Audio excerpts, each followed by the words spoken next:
दिवानी हुई में दिवाना व्हावा लागते परमार्थ करताना येड येड दिवानी म्हणजे विडी येड व्हावा लागते परमार्थ करताना। बघा तर इतक्या बेभान झाल्या डोळ्यामध्ये काजळ घालायचं सोडून कुंकूच हळदीनच मळवत भरला पायातलं पैंजण कानात घातलं आणि हरी तुझ्या मुरलीच्या पायी रे तुझी मुरली वाजली तर आम्ही इतकं वेड्या झालो। आणि सगळ्या गोपी एकत्र आलेल्या आहेत प्रत्येकीला एक एक आवाज येते मैत्रिणीला बरं का मैत्रिणी कशा कराव्यात म्हणलं नाही का तुम्हाला एकतर जीवनामध्ये मैत्रिणी चांगल्या कराव्यात नाहीतर बचत गट करणारा इकडं रोज एक एक खरेदी करणारा अशा मैत्रिणी काय उपयोग। बचत गट महत्वाचा आहे करा संसाराचं साधन आहे ती पण जर बचत गटातले पैसे तुम्ही नुसतं संसाराला लावलं तर उपयोग होणार नाही। कधीतरी वर्षाला एक ट्रिप तरी माझ्या देवाकडे जायची काळजी जा। बचत गट करा संसार हा साधन आहे आपलं करावंच लागणार आहे संसार सोडायचा नाही। मोप आपल्याला सगळे लोक सांगतात संसार दुःख मुळ चोहीकडे विंगळ विश्रांती नाही कोठे रात्रंदिवस तळमळ। त्या बचत गटाचा वर्षभर उपयोग करायचा आणि या वर्षाचं व्याज आलेलं मात्र परमार्थाला कुठंतरी ट्रिप न्या आणि कुठंतरी आनंद घ्या माणसानं। म्हणून दिवाणी व्हा एकदा तरी येड व्हा देवासाठी आणि खरं सांगते तुम्ही देवासाठी येड व्हा संसारासाठी कधीच येड होऊ नका। त्या गोपी वेडा झाला वेडा झाला तुकोबराव एक ठिकाणी म्हणतात येडा झालो येडी याच्या गावा गेलो।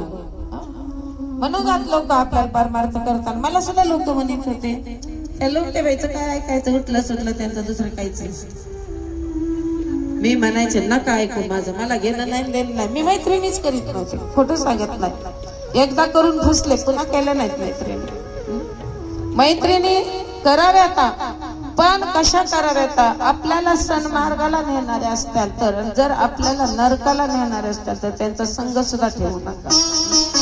तसं पण खरं सांगते मैत्रिणी असा भेटाव्यात तू हरिपाठ वाचतीस ना तर मी ज्ञानेश्वरी वाचणार तू ज्ञानेश्वरी वाचतीस ना मी भागवतच वाचणार आहे। मला खूप आनंद झाला बरं का द्वारकाताईचा मला फोन आला ताई मी कोणतं भागवत वाचू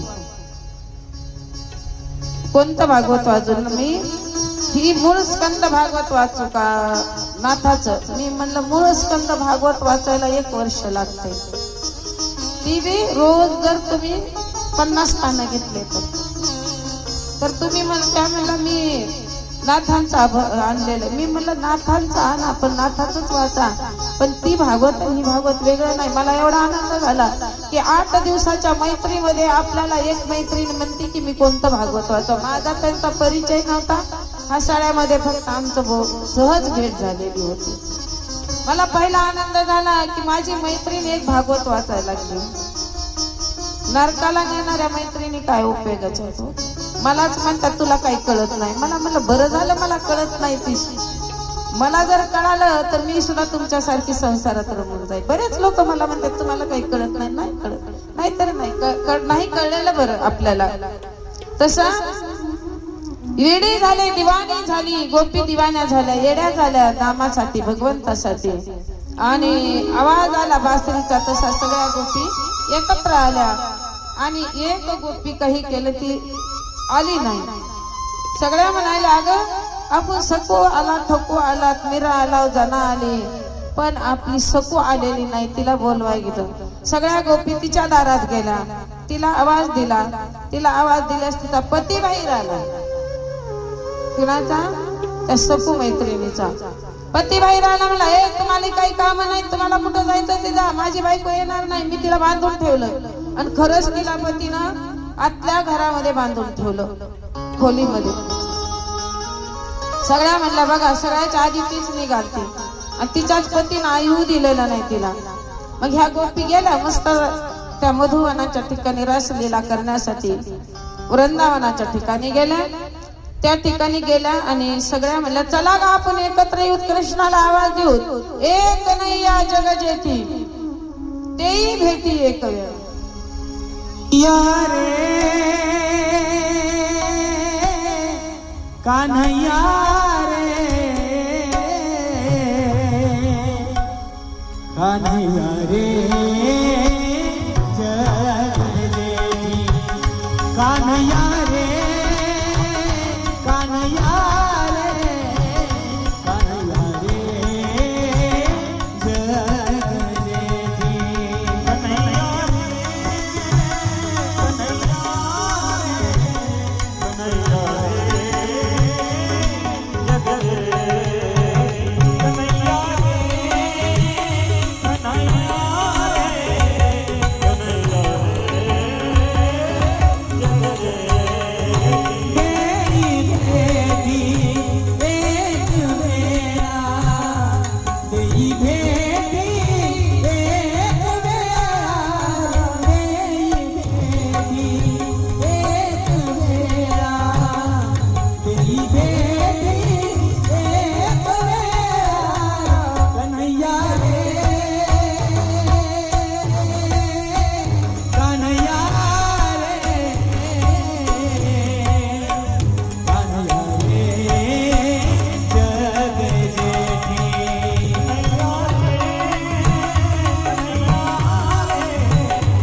कन्हैया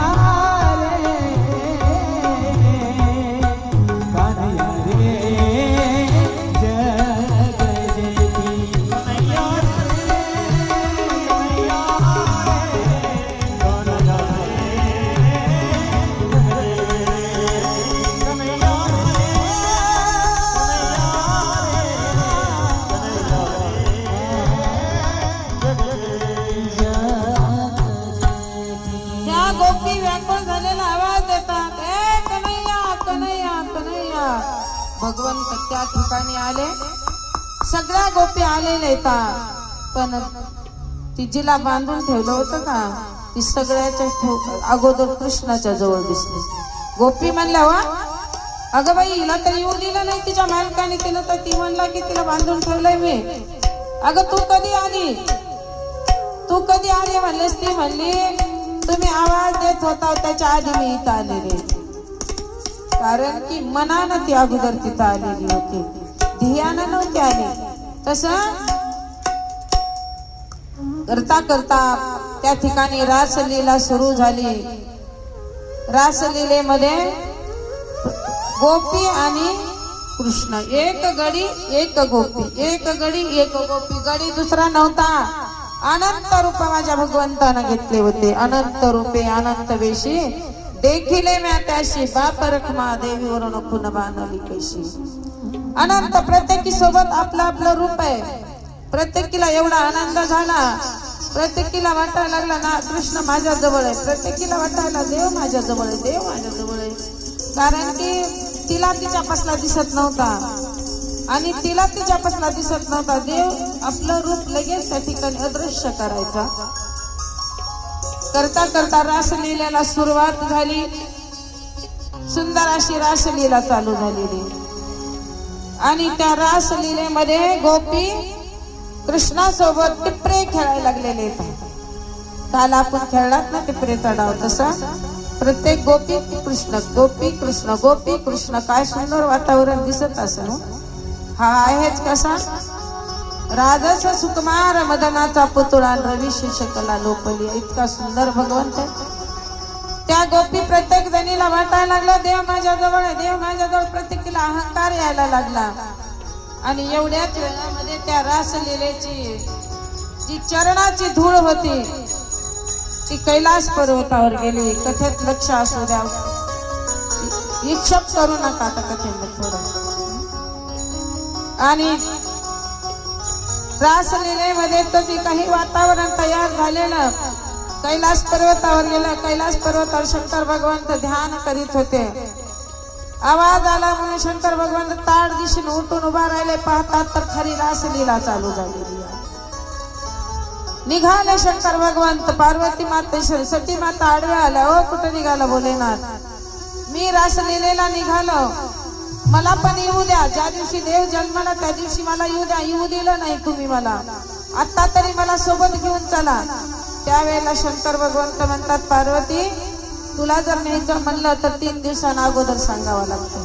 कारण की स्त्रियांना बाहेर न्यायचं म्हणलं तर 2 ते 3 दिवसांना आधी सांगावं लागतं. आपल्याला लग्नाला जायचंय, आपल्याला लग्नाला जायचंय. मग त्या दिवसापासून ती साडी तपासते. हिरवीच आहे पण बाई कोणत्या काटाची घालू? लाल काटाची घालू का गुलाबी काटाची घालू का चॉकलेटी काटाची घालू? तिचे 3 दिवस ती काट काट काट काट बघण्यात जाते. शंकर भगवंत म्हणले, पार्वती तू काही लवकर उरकणार नाही. तिथं रासलीला चालू झालेली आणि रासलीलेचा आनंद मला घेण्याचा सूट तुला, तू तर घेणार नाही पण मला घ्यायचा तीही निघून जाईल. म्हणून शंकर भगवंतांनी त्याही वेळेला पार्वतीला सोबत सतीला सोबत घेतलं नाही आणि निघाले आणि रासलीलेच्या ठिकाणी वृंदावनाच्या ठिकाणी आले तर तिथं फक्त स्त्रिया होत्या बरं का. स्त्रिया असल्यामुळं शंकर भगवंतानी आतमध्ये जाता येईना गेलं. काय करावं? पण शंकर भगवंत बळत आतमध्ये गेले आणि एका स्त्रीला धरायला लागला. बरोबर तिनं हात आपला सटकला. सरका म्हणजे इथं पुरुषांना परवानगी नाही, इथं फक्त राधा आणि कृष्ण आहे म्हणजे. एक दिन वो बोले भंडारी, एक दिन वो बोले भंडारी, बन के ब्रज की नारी गोकुल में आ गए, गोकुल में आ गए। एक दिन वो बोले भंडारी, बन के ब्रज की नारी गोकुल में आ गए, गोकुल में आ गए। पार्वती ने मना किया अपना माने बुलाया,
शंकर भगवंत त्या रासलीलेच्या ठिकाणी आलेले तर व्रज की नारी झाल्या. बघा विचार करा, देवाला सुद्धा काय वाटलं आपण एक स्त्री झालो आणि आपल्याला वाटतं आपण पुरुष असता. नाही, स्त्री इतकं सुख कशातच नाही. शंकर भगवंत सुद्धा स्त्रीतच ना घेतलं, पात्र घेतलं. एक दिन होय भोले बनणारी व्रज की नारी, व्रज भूमीतली नारी झाले आणि रासलीला खेळण्यासाठी आतमध्ये प्रवेश करतात. एका टोपीला धरल्याबरोबर तिनं हात, बघा पुरुषांचे हात थोडे निब्बर असतात, तिनं हाताला धरल्याबरोबर म्हणले अरे हात वेगळा लागला म्हणून सत्तरीशी सगळे आले. हो म्हणले इथं पुरुषांना परवानगी नाही, स्त्रियांना इथं यावं लागतं. शंकर भगवंताला वाईट वाटलं, म्हणले बरं झालं मी एखादी स्त्री झाला असतो तर मला इथं रासलीला करता आली असते. शंकर भगवंताच्या मनात आलं. शंकर भगवंत खाली नेचर गेले, गोकुळात गेले आणि तिथून एक साडी आणली. मी बोलत नाही शुकाचार्य भगवंत या ठिकाणी रासलीलेचं वर्णन करतात. एक साडी मागून आणली, तिथली साडी ही नेसले, स्त्री झाले आणि रासलीलेमध्ये प्रवेश केला. बोला बोला ये बन गई रे,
मला स्त्री व्हावं वाटलं, कारण की रासलीलेचा आनंद घ्यायला आणि हातात हात घेतल्याबरोबर लक्षात आला ही पुरुष आहे म्हणून बाजूला सारलं, कारण की शंकर भगवंताचे पाय तिरपे पडत होते.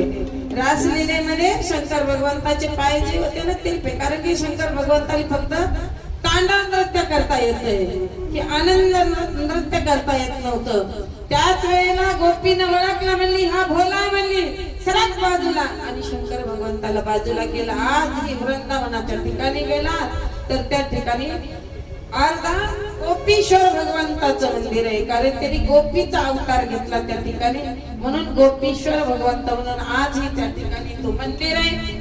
अशी कथा शुकाचार्य भगवंत राजा परीक्षितीला कथा सांगत असताना सांगितलं, बाबा किती महिने ही चालली,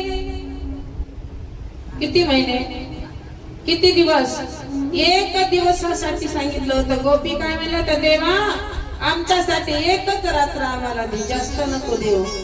तर देवाने 6 महिन्याची एक रात्र केली. किती महिन्याची? 6 महिन्याची एक रात्र केली. एवढा आनंद गोपीला दिला आणि सगळ्या गोपींना एवढा आनंद होता, पण राधेला दिसत नव्हता कृष्ण त्या गोपीपाशी, आणि गोपीला दिसत नव्हता कृष्ण त्या गोपी राधेपाशी आहे. राधेला वाटायचं सगळ्या गोपी नुसता एकट्याच खेळतात, पण मला घेऊन हा खेळतो. काय आला? थोडा अहंकार आला राधेला. भगवंतानी जाणलं, अंतर्ज्ञानी जाणलं, आणि भगवंत म्हणतात राधे चल थोडा आपण दूर जाऊ. राधेला आता इतका आनंद झाला, सगळ्या गोपी सोडल्या मला घेऊन निघाला. आणि राधा म्हणते देवा माझे खेळून खेळून पायले थकलेत, मला थोडं खांद्यावर घ्या ना. देवापाशी राधा ही करते जवळ जवळ, काना म्हणलं तुला खांद्यावर घेण्यासाठीच बाहेर आणलं, तुला फिरायला नेण्यासाठी. खांद्यावर घेतली राधा आणि थोडे दूर गेले. थोडे दूर गेल्यानंतर त्या ठिकाणी एक टिकडी अशी उंचावरची जागा लागली. भगवंत म्हणतात राधे माझा खांदा आवडल्यासारखा झालाय, थोडं तुला खाली बसवतो. आणि तिला टेकडीवर उभा केलं. आणि बराच वेळ झाल्यानंतर राधा म्हणती काना किती वेळ इथं उभं राहायचं, घे ना मला खांद्यावर. भगवंत म्हणले घेतो ना खांद्यावर. आणि भगवंतानी खांदा जवळ केला, पण एवढ्याच वेळात तिला इतका अहंकार आला की देव मला खांद्यावर घेतोय म्हणल्याबरोबर 7 दिशेने खाली आपटली राधा. कारण की अहंकाराचा वारा न लाग राजसा माझ्या विष्णुदासा भाविकासा. मग तिला अहंकार आल्याबरोबर भगवंतानी खाली पाडलं, कारण की मला अहंकार जमत नाही. अशी कथा शुकाचार्य भगवंत राजा परीक्षितीला सांगतात. अहंकार येऊ देऊ नका. कथा कीर्तन भागवत सांगताना ऐकताना किंवा कुठेही गेलात माझ्याकडेच इतकी श्रीमंती आहे, माझ्याकडे एवढा आहे, माझ्याकडे एवढं, जी गोष्ट देवासाठी काहीच नाही म्हणजे, कारण की तिला काय वाटत होतं मीच भक्ती राधा आहे. मग देवाने तिला दाखवून दिला अगं राधे मी प्रत्येकाच्या हृदयामध्ये आहे, प्रत्येकाच्या हृदयामध्ये आहे. आणि त्याच वेळेला इतकी व्याकुळ झाली राधा, काय मोकलीले मनात सावधान वेळीले, एवढ्या वेगळ्या अंतरला का, एवढ्या लवकर माझ्या सोबत होता हा देव आणि कसा कुठे गेला, मग इतकी व्याकुळ झाली ही गोपी.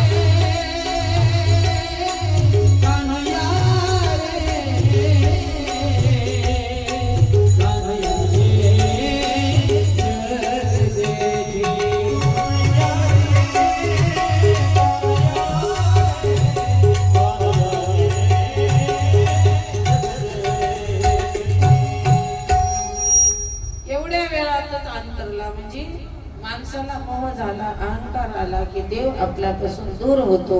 म्हणून ही कथा, अशीच कथा शुकाचार्य भगवंत राजा परीक्षित अनंत चरित्र माझ्या भगवंताचं सांगतात. आणि आता भगवंत खूप मोठे झाले, कथेतले देव लवकर मोठा करावा लागते. कालच जन्माला आज मोठे करायचं, परवा दिवशी झाला तयार, आज झाले गे किती मोठे झाले भगवंत. मनात आलं की बाबा आता आपण आलो त्या कामासाठी, आता किती दिवस इथं राहायचं. एक सेकंदामध्ये माया टाकली भगवंताने आणि कंसाला दुर्बुद्धी सुचली. कंस म्हणतो माझा वैरी जन्माला आलेला आहे, गोकुळात आहे, माहित झालं नंदराजाच्या महालात आहे म्हणून त्यानं डाव ठेवला, डाव कुस्तीचा डाव ठेवला. जत्रा भरवली आणि त्या जत्रेमध्ये कुस्ती खेळण्यासाठी डाव ठेवला. आणि मनामध्ये विचार आला असा तर आपण आणू शकत नाही त्या बाळाला, कशाचा तरी निमित्त म्हणून गावामध्ये जत्रा भरवली. अक्रूराला बोलावून घेतला, अक्रूरजीला बोलावून घेतला. अक्रूरजी म्हणतात अक्रूरा तुला गोकुळाला जावा लागल, माझे भाचे मोठे झालेले तर त्यांना आमंत्रण दे आणि त्यांना येताना घेऊन ये. तसं नुसतं आमंत्रण नाही, घेऊन यायचे. अक्रूरजी मनामध्ये दुःखी झाले. अक्रूरजी मनामध्ये विचार करतात नाही जर जायचं म्हणलं, नाही जातो म्हणलं तर हा बाबा मला मारल्याशिवाय राहणार नाही. मनात विचार केला नाही जावा तर हा आपल्याला मारतोय, ह्याच्या हाताने मरण्यापेक्षा चला देवाचं दर्शन तरी होईल. या निमित्तानं अक्रूरजीने रथ झोपला आणि गोकुळात घेऊन आले. रथ आणला तसा नंदराजाच्या महालाच्या समोर उभा केला. नंदराजाने त्याला अक्रूरजीने मध्ये नेला आणि आतमध्ये नेऊन त्यांचं आदिरादित्य स्वागत केलं.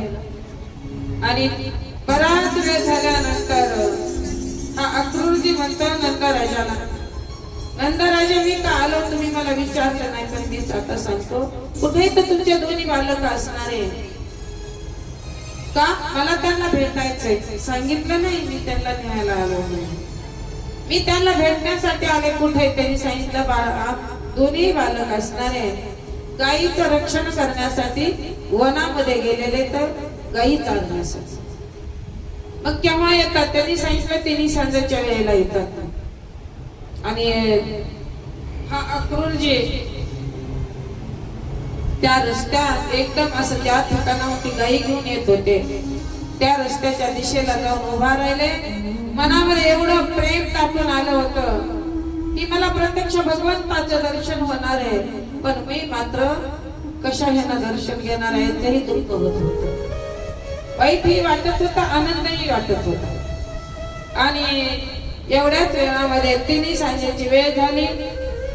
गायी असणाऱ्या गावाकडे घेऊन दोन्ही बालक आलेले. तर असं सांगितलंय बाबा, गायीच्या खुरानं उधळलेली माती असणारी रजकन, त्या गायीच्या खुरानं उधळलेले रजकन कृष्ण भगवंताच्या कुरळ्या केसावर ओढलेले. झाकी डोळ्यासमोर सावळ्या रुपये असं पितांबर नेसलेले, कोटावर वासलिया, खांद्यावर तांबर आहे आणि भगवंत गायीची रक्षा करीत करीत करीत करीत करीत आपल्या गावामध्ये आलेले. अक्रूराने ते रूप पाहिल्याबरोबर एवढा तल्लीन झाला आणि मनामध्ये भाव प्रगट झाला, किती सुकुमार आहे हा बालक. आणि मी त्याला घेऊन कंसाच्या दुःखही वाटायला दोन्ही गोष्टी, आनंद आणि दुःख. आणि दोन्ही बालकांना पाहिल्यानंतर एवढं त्याला मन भरून आलं, दोघांना अलगत उचलून घेतलं त्याने. आता किती वर्ष त्यांची? 11 वर्ष 11 महिने एवढ्या दिवसाची. 12 वर्ष पूर्ण झाले नाही, तिथपर्यंत जाऊस तर त्यांना 12 वर्ष होत. आणि करता करता रात्र झालेली, भोजन झालं आणि विश्रांतीसाठी शयनघरामध्ये नंदराजा आणि अक्रूरजी गेलेले. रात्रीचा बऱ्याच वेळ गप्पा चालल्या त्यांच्या, पण अक्रूरजीच्या मनामध्ये सारखं भाव प्रगट होत होता. मनामध्ये असं वाटायचं मी आलोय, पण मी आणखी नंदराजाला सांगितलं नाही. रात्रीचे 12 वाजलेले, तर आता जर नाही सांगितलं तर सकाळी मला दोन्ही बालक घेऊन जाण्याचं कठीण होईल. यशोदा देणार नाही दोन्ही बालक. म्हणून तेवढ्याच वेळामध्ये हा म्हणतो, नंदराजे मी आलो, पण तुम्ही मला आणखी सुद्धा विचारलं नाही काय निरोप आहे, कशासाठी आलात. त्यावेळेस नंदराजे म्हणतात, आपल्या घरी आलेल्या लोकांचं आदिरातीचे स्वागत करायचं असतं. का आलात म्हणल्याबरोबर त्या लोकांच्या मनाला काय वाटतं, बाई उगाच आले, मी गेले असते तर बरं झालं. सांगा ना काय निरोप आहे तुमचा. माझा निरोप काही नाही, मला कंसानं पाठवलंय आणि आमच्या गावामध्ये यात्रा भरणार आहे आणि त्या यात्रेमध्ये या दोन्ही बालकांना घेऊन जायचं मला सांगितले, बोलावले, आमंत्रण दिले राजानं. कोणी बलिरायानं कंसानं आमंत्रण दिले, दोन्ही बालक घेऊन जायचंय मला. नंदराजे म्हणतात, काय म्हणतात अक्रूरजी, नावच तुमचं अक्रूरजी, कारण की अक्रूर ही कृती तुमची. तुमच्या मनामध्ये भाव चांगला नाही. तुम्ही आलात पण तुमच्या मनामध्ये माझ्या बाळाविषयी भाव चांगला नाही, कारण की नावातच तुमच्या कृती आहे अक्रूर. माझं सर्वस्व हरण केलं तरी चालेल, माझं 9 लाख नाही घेऊन गेला तरी चालेल, माझं राज्य घेऊन गेला तरी चालेल, तर मी माझे बालक देणार नाही. माझे प्राण काढून नेले तरी चालेल, तर मी माझे बालक देणार नाही. अक्रूरजी गप्प उभे राहिलेले, शांत झालेले. बराच वेळ झाल्यानंतर नंदराजाने आपलं अंग धरणीवर टाकलेलं आहे. मनामध्ये एवढा दुःख झालेलं आहे. आता हे दुःख नाही जर सांगितलं यशोदेला, तर यशोदे सकाळी बालक देत नाही. नंदराजे गाढ अंतकरणानं उठलेले तर आणि त्या यशोदेच्या महालाकडे निघाले. जड अंतकरण झालेले, पाय उचलत नाही नंदराजेचे. पण नविलास झाला नंदराजेचा. आणि एवढ्याच वेळामध्ये यशोदा ज्या ठिकाणी विश्रांती घेत होता, शयन घरात, त्या ठिकाणी ह्यांचे पाऊल पडल्याबरोबर पाऊल पडल्याला चहूल लागला यशोदा मैयाला. आणि यशोदा मैयाने डोळे उघडून पाहिलं तर नंदराजे आपल्या समोर येत. का हो, झोप आली नाही वाटतं तुम्हाला? तुम्ही एवढ्या रात्री अतिथी त्या मालामध्ये आणि तुम्ही या ठिकाणी का आलात? काय दुःख आहे तुम्हाला? यशोदा विचारते. नंदराजाचे ओठ असणारे थरथर थरथर कापायला लागलेले, डोळ्यातून घळघळ घळघळ पाणी वाहायला लागलेले आणि अंतकरण जड झालेले. आणि यशोदा विचारते, नंदराजे गप्प उभे राहिलेले. यशोदा म्हणते, तुम्ही जर नाही मला सांगितलं तर मला काय करणार आहे? काय काय दुःख आहे? मी तुमची अर्धांगिनी, मी तुमची पत्नी, तुम्ही मला सांगावंच लागल. त्यावेळेला नंदराजाचा नविलास झाला आणि नंदराजे म्हणतात, यशोदा आपल्या घरी जो अतिथी आलाय ना, तो नावच त्याचा अक्रूर आहे, त्याची कृती सुद्धा अक्रूर आहे. अगं हा जो आलाय तो चांगल्या भावनेनं आला नाही, आपले दोन्ही बालक घेऊन जाण्यासाठी आलेला आहे. एवढं म्हणला बरोबर यशोदेने आपलं अंग असणारं धरणीवर टाकलं, थरथर कापायला लागली, जड अंतकरण झालं आणि मोठ्यानं टावा फोडला, रडायला लागली. माझं सर्वस्व हरण केलं तरी चालल, माझं राज्य नेलं तरी चालल, माझे प्राण काढून नेले तरी चालल, पण मी माझे दोन्ही बालक देणार नाही. नंदराजे जाऊन त्याला निरोप द्या, माझा प्राण काढून द्या, पण माझे बालक देणार.